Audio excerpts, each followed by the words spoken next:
Hi guys, movie की शुरुआत में हमें एक सुनसान रेगिस्तान दिखाया जाता है और उसी रेगिस्तान में हम एक छोटे से बच्चे को देखते हैं जो कि मिट्टी से भिड़ा हुआ था और वो बच्चा एक इंसान की उंगली को खा रहा था। कुछ टाइम बाद इसी सुनसान रेगिस्तान में एक गाड़ी आती है। उस गाड़ी में से एक सैम नाम का आदमी उतरता है। हमें यहाँ पता चलता है कि सैम एक फोटोग्राफर था और सैम यहाँ पर इसलिए आया था क्योंकि उसे सोलर डेज की बेहतरीन फोटो खींचना था। अब जब सैम का पूरा काम हो जाता है तो वह यहाँ पर थोड़ी देर के लिए रुककर आराम करता है। आराम करने के बाद सैम अपनी गाड़ी की ओर जाने लगता है। जब वह गाड़ी की ओर जा रहा था तो रास्ते में उसे एक छोटा बच्चा दिखाई देता है जो कि एक पेड़ की छांव में बैठकर रो रहा था। अब सैम उस बच्चे के पास जाकर उससे पूछता है कि तुम अकेले यहाँ पर क्या कर रहे हो। तब वो बच्चा रोते हुए सैम को बताता है कि मैं यहाँ पर अपने मम्मी पापा के साथ आया था और मैं यहाँ पर खो गया हूँ। अब सैम सोचता है कि मैं इस लड़के को पुलिस के पास दे दूंगा, जिसके बाद पुलिस उसकी मदद करके इसके मम्मी पापा को ढूंढ देगी। जिसके बाद सैम उस लड़के को उठाता है और फिर उस लड़के से कहता है कि तुम मेरे साथ चलो, लेकिन वो लड़का तो कहीं और जाने लगता है। तब सैम उस लड़के से कहता है कि मेरी गाड़ी इस साइड है, हमें इस साइड जाना है, लेकिन वो लड़का सैम की एक भी नहीं सुनता और उससे कहता है कि मेरे मम्मी पापा इस साइड गए थे।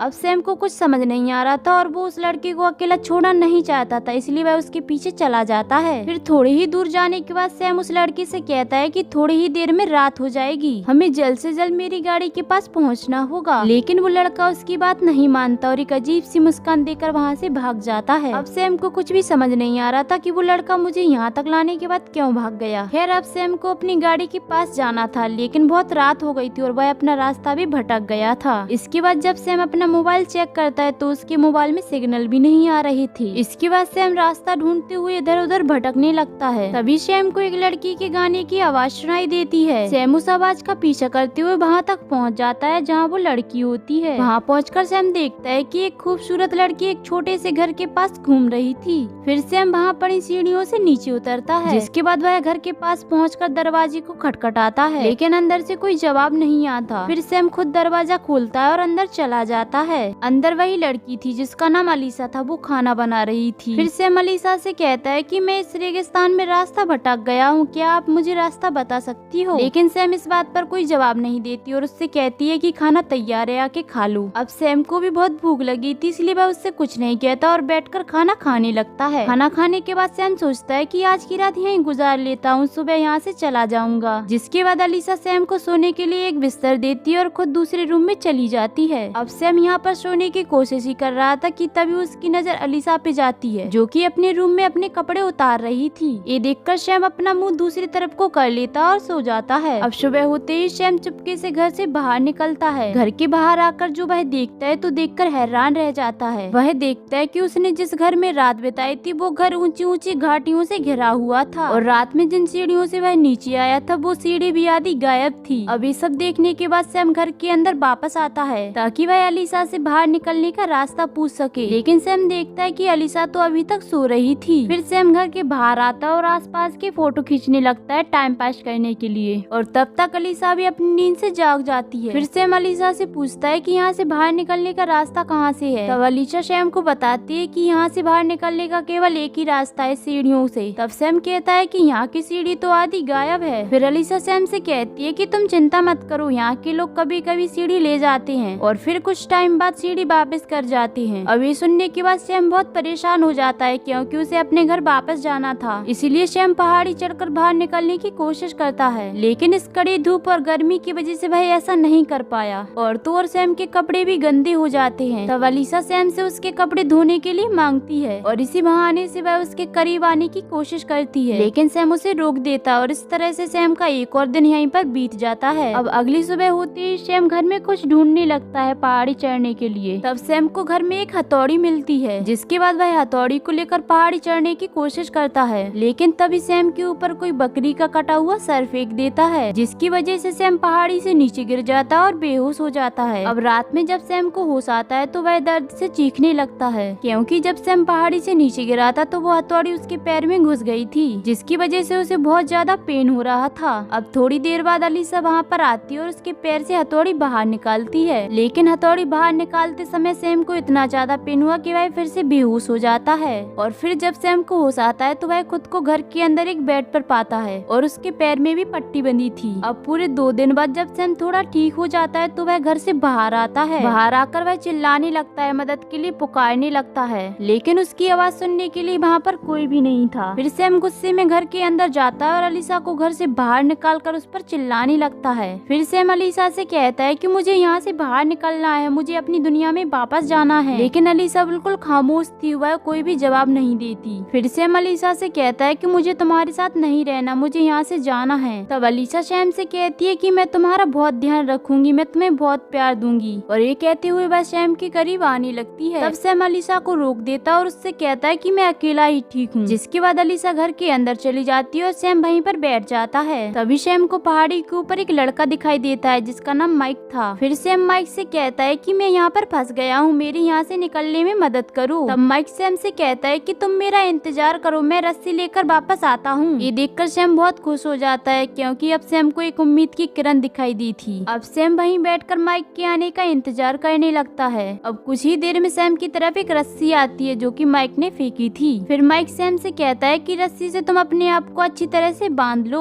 जिसके बाद सैम अपने आप को रस्सी से अच्छी तरह से बांध लेता है। अब माइक अपने साथ कुछ लड़कों को भी लाया था, जिसके बाद वो सभी मिलकर सैम को ऊपर खींचने लगते हैं, लेकिन वो सभी लोग सैम को आधे रास्ते में लाकर उस पर हंसने लगते हैं। और तो और उनमें से एक लड़का सैम के ऊपर टॉयलेट कर देता है। फिर वो लड़के सैम को इधर उधर हिलाने लगते हैं, जिसकी वजह से सैम का सर पहाड़ी में गल जाता है और वो बेहोश हो जाता है। जिसके बाद यहाँ पर अलीशा आती है। अलीशा उन सभी लड़कों को अपनी भाषा में डांटती है, जिससे वो सभी लड़के अलीशा की बात मानकर वहाँ से भाग जाते हैं। अब रात में जब सैम को होश आता है तो वह घर से बाहर जाकर यहाँ से भागने की कोशिश करता है, लेकिन अब उसकी बॉडी बहुत ही कमजोर हो गई थी, जिस वजह से वह वहाँ पर गिर जाता है और फुट फुट कर रोने लगता है। अब सैम को रोता हुआ देखकर अलीशा उसके पास आती है। अलीशा उससे कहती है कि तुम यहाँ से निकलने के लिए इतनी मेहनत क्यों कर रहे हो, मैं जानती हूँ कि तुम यहाँ से बाहर नहीं निकल पाओगे, इसलिए तुम अपनी जिंदगी इसी को मान लो और मेरे साथ रहो। इसके बाद हमें कुछ दिनों के बाद का सीन दिखाया जाता है, जहाँ हम सैम को देखते हैं जिसने अब बाहर निकलने का ख्वाब अपने दिल से निकाल दिया था और उसने ये मान लिया कि उसकी यही किस्मत है। जिसके बाद सैम अलीशा के साथ शांति से रहने लगा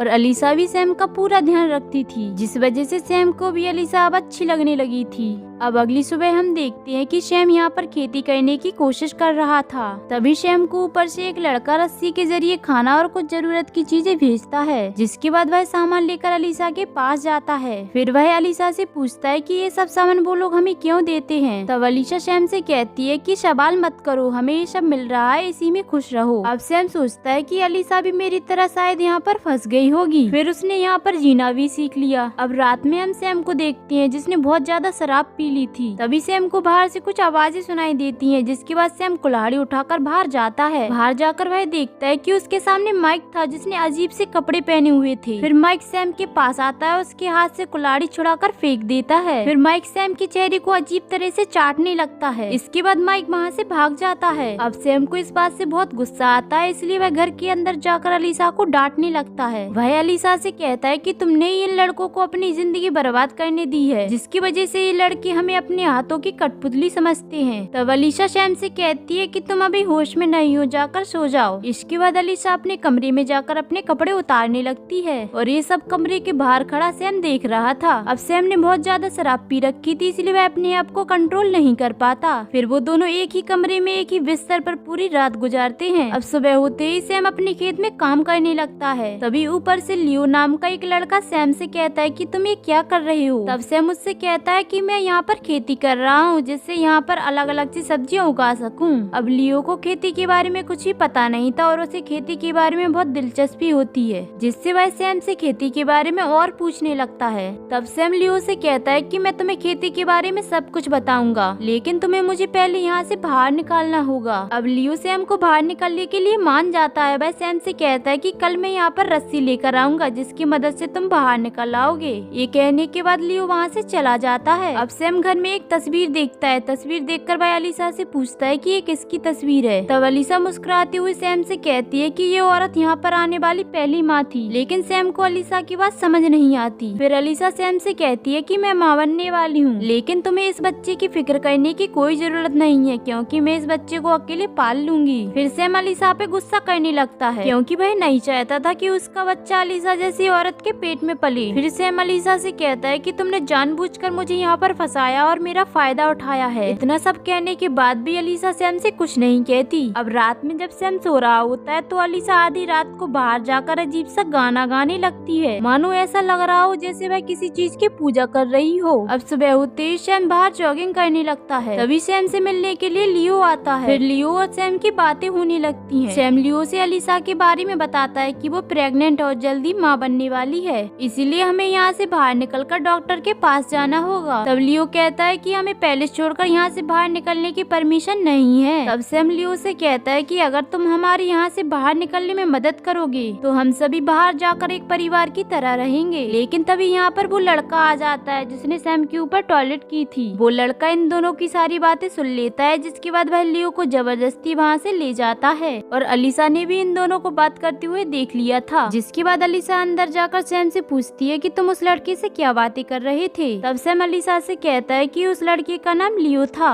और वह लड़का बहुत अच्छा है, वह दूसरे लड़कों जैसा नहीं है और वो लड़का हमारे यहाँ से निकलने में मदद करेगा। अब ये सब बातें सुनने के बाद अलीसा परेशान हो जाती है। अब रात में जब ये लोग खाना खा रहे होते हैं तो अलीसा सैम से पूछती है, वह सैम से कहती है कि तुम यहाँ से बाहर निकलने के बाद सबसे पहले क्या करोगे। तब सैम अलीसा से कहता है कि यहाँ से बाहर निकलने के बाद सबसे पहले मैं चीज बर्गर खाऊंगा। ये सुनने के बाद अलीसा सैम से पूछती है कि ये चीज बर्गर क्या होता है। तब सैम हंसने लगता है। उसे ऐसा लग रहा था कि शायद अलीसा मेरे साथ मजाक कर रही है, लेकिन असलियत तो ये थी कि अलीसा सच में नहीं जानती थी कि चीज बर्गर क्या होता है, क्योंकि अलीसा कभी यहाँ से बाहर गई ही नहीं। अब रात में हम लोग देखते हैं कि वो लड़के पहाड़ी के ऊपर किसी तरह की पूजा कर रहे थे। अब अगली सुबह जब सैम सोकर उठता है तो उसे बाहर अलीसा के रोने की आवाज सुनाई देती है। फिर सैम जब बाहर जाकर देखता है तो देखकर हैरान हो जाता है। वह देखता है कि लियो को मारकर उसकी लाश को रस्सियों से बांधकर पहाड़ी के बीचों बीच लटका दिया गया है। और अलीसा रोते हुए उन लड़कों से कहती है कि मैंने कितनी बार कहा है कि भाई भाई की जान नहीं लेते।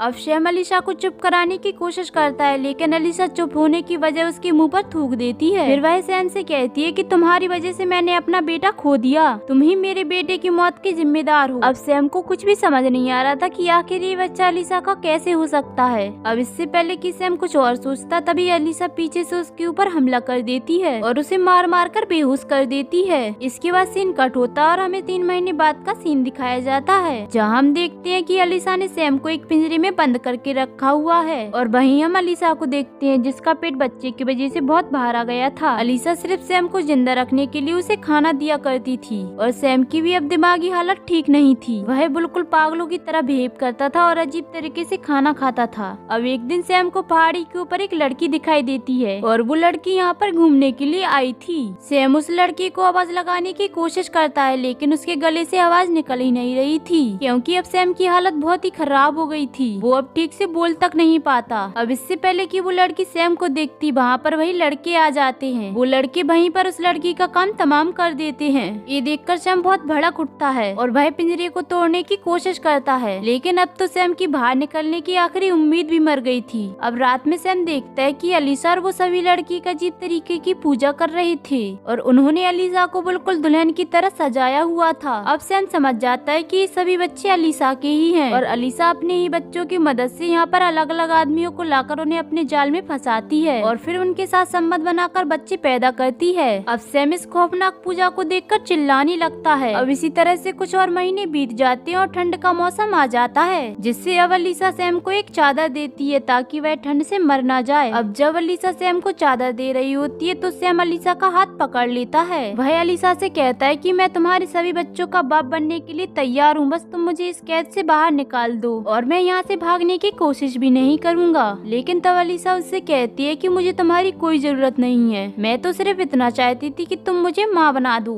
और अब मैं सिर्फ बच्चा पैदा होने का इंतजार कर रही हूँ। ये कहने के बाद अलीसा वहाँ से चली जाती है। अब कुछ दिनों बाद अलीसा के पेट में बहुत तेज दर्द होने लगता है। वह समझ जाती है कि बच्चा बाहर आने का समय आ गया है, इसलिए वह सैम को पिंजरे से बाहर निकालती है। वह सैम से कहती है कि तुम मेरी मदद करो प्लीज, आज से पहले मुझे ऐसा दर्द कभी नहीं हुआ। अब सैम सब कुछ भूलकर उसकी मदद करने लगता है। सैम ये तक भूल जाता है कि अलीसा ने उसे कितना टॉर्चर किया है, उसे कितना परेशान किया है। तभी सैम देखता है कि माइक ने ऊपर से सीढ़ियाँ भी नीचे कर दी थी बाहर निकलने के लिए। अब ये देखकर सैम अलीसा को भूल जाता है और बाहर निकलने की सोचने लगता है और आखिरकार सैम बाहर निकलने के लिए सीढ़ियों की तरफ जाने लगता है, क्योंकि सैम को अपनी जान बचाने का ये आखिरी मौका था। अब सैम सीढ़ियों की तरफ जा ही रहा था कि तभी उसे उसे अपने बच्चे की रोने की आवाज सुनाई देती है। बच्चे की आवाज सुनकर सैम वहीं पर रुक जाता है। फिर सैम अलीसा के पास जाता है। अलीसा सैम को अपनी बेटी देती है। फिर अलीसा सैम से कहती है कि इस परंपरा को अब मेरी बेटी आगे बढ़ाएगी, तुम्हारा बहुत बहुत धन्यवाद। फिर वह सैम से कहती है कि हमारा साथ यहीं तक था। इसके बाद अलीसा सैम से अपनी बच्ची वापस ले लेती है। तभी सैम के पीछे से वही लड़के आते हैं। वो लड़के सैम को पकड़कर उसका गला काट देते हैं, जिससे सैम की वहीं पर मौत हो जाती है। अब हम देखते हैं कि अलीसा सैम की सारी चीजों को एक बक्से में रख देती है और फिर अपनी बेटी को उठाकर उसे खिलाने लगती है। और बाहर वहीं हम सैम की लाश को देखते हैं, जो कि पड़ी पड़ी सड़ रही थी। अब इसी के साथ ये मूवी यहीं समाप्त होती है।